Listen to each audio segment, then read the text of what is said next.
শিরোমণি রাধারানী ছুটিল না, কি করলো, ধীর গমনে গমনে যাচ্ছে। এবার বলছে বলে, দেখো কানাই, ওগো শ্যাম, জানো তুমি তো চতুরের শিরোমণি, তুমি আগে ছুটে এলে, আর আমি মেয়ে ছেলে তো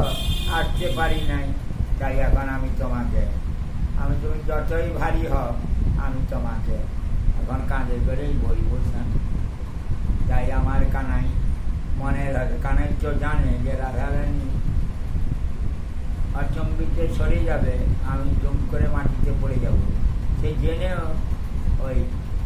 নিচু হতে হবে, তো তাই রাধারানী আমার নিচু হতে মস্তক করে হয়েছে, নাহলে উঠবে কি করে। আরে যেমনি আমার কানাই চাপতে গেছে ওই কাঁধে, জানো, অমনি আরে রাধারানী তো নেই, তাই জম করে পড়ে গেছে। তখন রাধারানী হাঁটছে, এদিকে রাধা গোপাল কিন্তু মরে পড়ে আছে,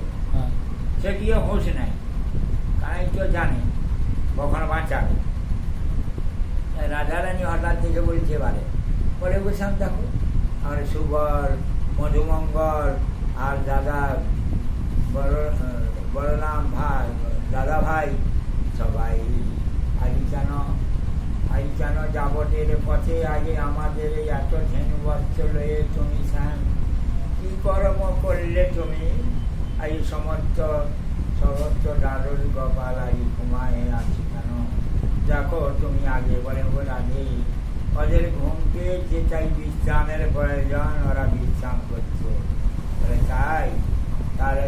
ধেনুবস্ত্র কারা নিয়ে যাবে, বলে ধেনুয়ারা ঘুম থেকে উঠে, ওরা নিদ্রাত ভেঙে নিদ্রিত হয়ে উঠে আবার ধেনুবস্ত্র নিয়ে আমাদের সঙ্গে আমি বাঁশি বাজিয়ে রাধে রাধে করে বাজাবো বাঁশি মুরলীর ধ্বনি, আবার সমস্ত গোষ্ঠে সমস্ত ধেনুবস্ত্র দিয়ে যাবে।